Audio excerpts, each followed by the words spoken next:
Brady. Happy? Alright, number 3, name another emotion. Haley. Sad. Number 4, name an adjective. Isaac? Hairy?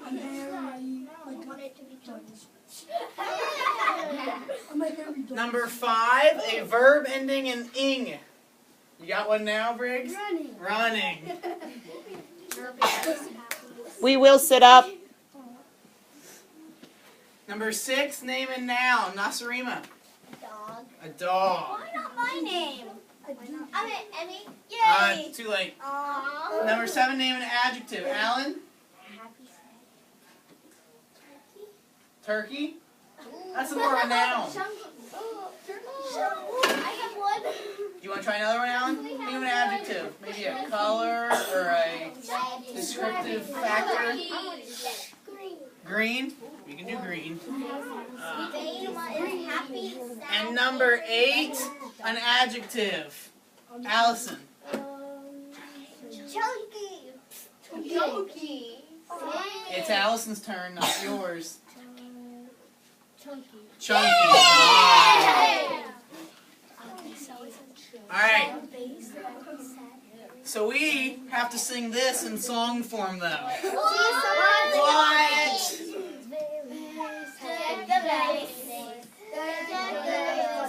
Boughs of holly. Tis the season to be happy. Donning our sad apparel. Troll the hairy Yuletide carol. See the rhyming Yule before us. Strike the dog and join the chorus. Follow me in the green treasure. Now I tell of chunky treasure. Good job. All together. Now, we have another one. Yeah! Okay. So number 1 is a name. Who can give me a name? Emmy? Emmy. Emmy, I will do. I can do Emmy.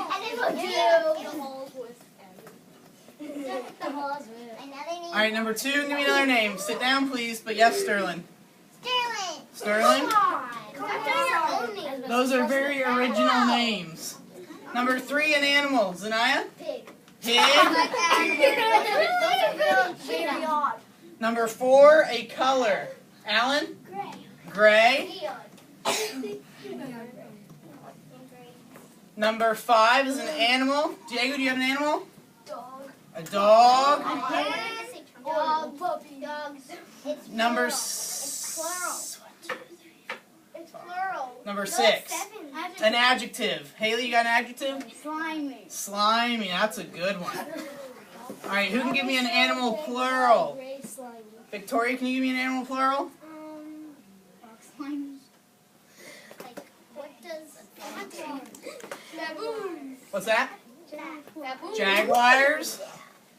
Jaguar eats a dog. And the pig.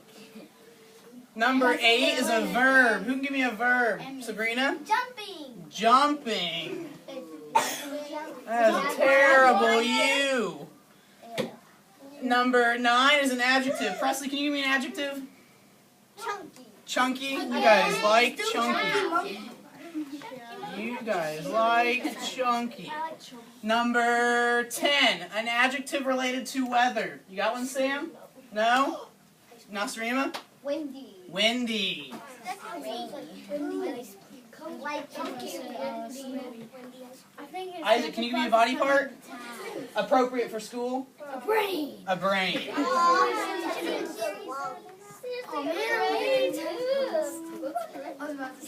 Number 12, a noun. Destiny, can you give me a noun?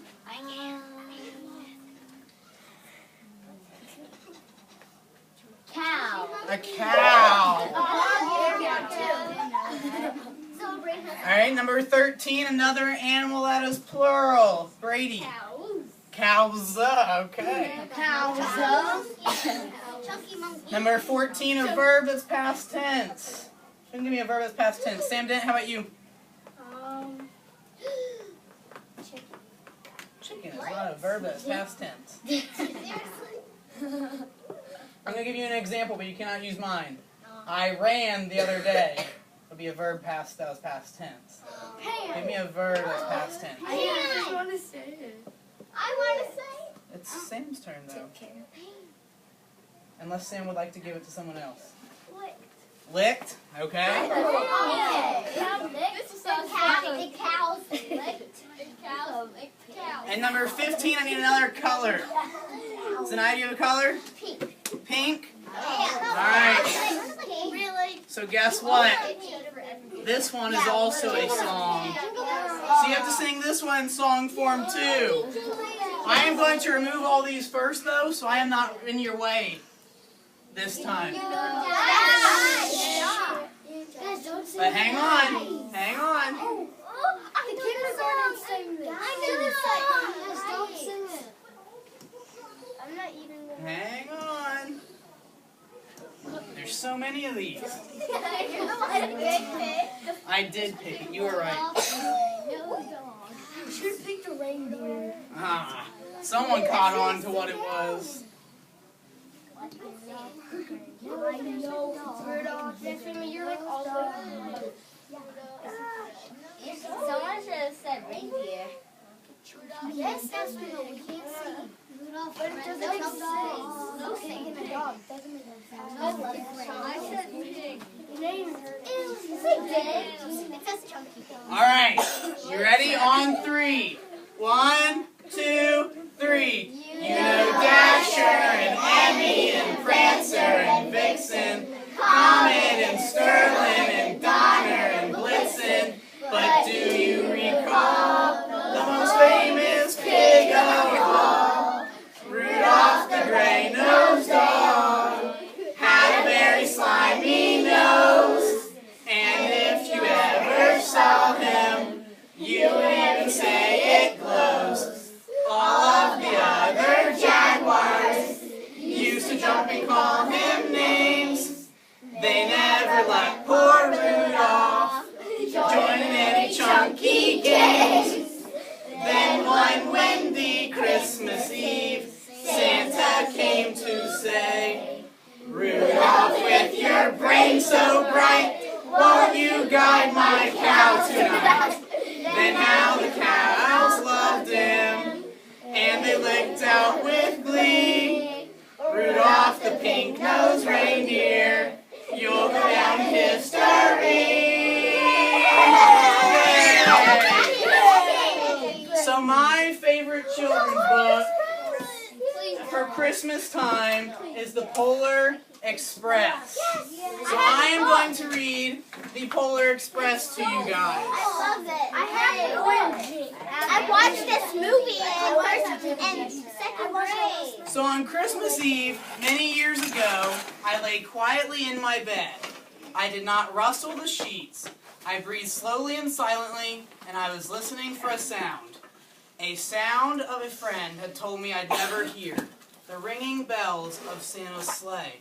There is no Santa, my friend had insisted, but I knew he was wrong. Late that night, I did hear sounds, though not of ringing bells. From outside came the sounds of hissing, steam, and metal. I looked through my window and saw a train standing perfectly still in front of my house. It was wrapped in an apron of steam.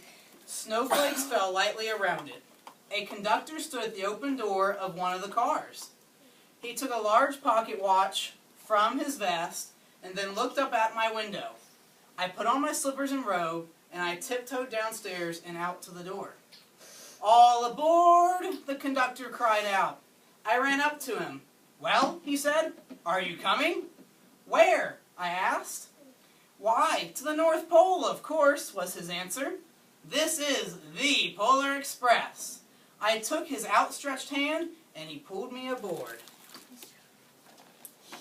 The train was filled with other children. all in their pajamas and nightgowns. We sang Christmas carols and ate candies with nougat centers as white as snow. What's your guys' favorite candy to eat at Christmas? Chocolate. Chocolate? Cookies. Briggs? I don't eat candy. You don't eat candy at Christmas. Do you guys have a favorite candy cane flavor? Cookies. Oh, I like the blueberry. Look. The blueberry? That's one of my favorites too. Yeah, exactly. Same pictures, right?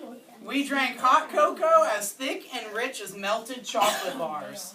Outside, the lights of towns and villages flickered in the distance as the Polar Express raced northward.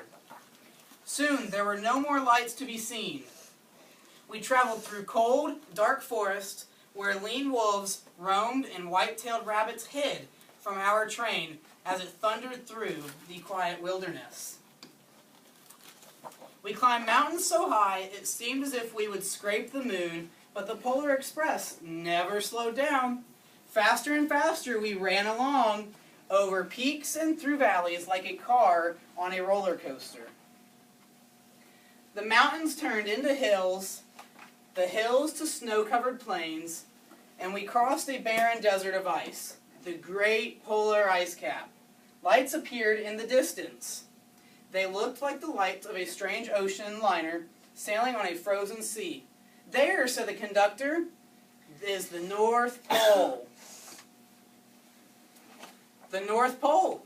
It was a huge city standing alone at the top of the world, filled with factories where every Christmas toy was made. At first we saw no elves. They are gathering at the center of the city, the conductor told us. That is where Santa will give the first gift of Christmas. Who receives the first gift, we all asked. The conductor answered, he will choose one of you. Look, shouted one of the children, the elves! Outside we saw hundreds of elves. As our train drew closer to the center of the North Pole, we slowed to a crawl. So crowded were the streets with Santa's helpers. When the Polar Express could go no further, we stopped and the conductor led us outside. You see all the elves filling the center? I don't see it. It's kind of hard to see, but in the book, I'll show you guys all the elves. You see all the little red caps? Yeah. And you see them all gathering in the town? Yeah. They do look like the elves on the shelves from the top, don't they? Yeah.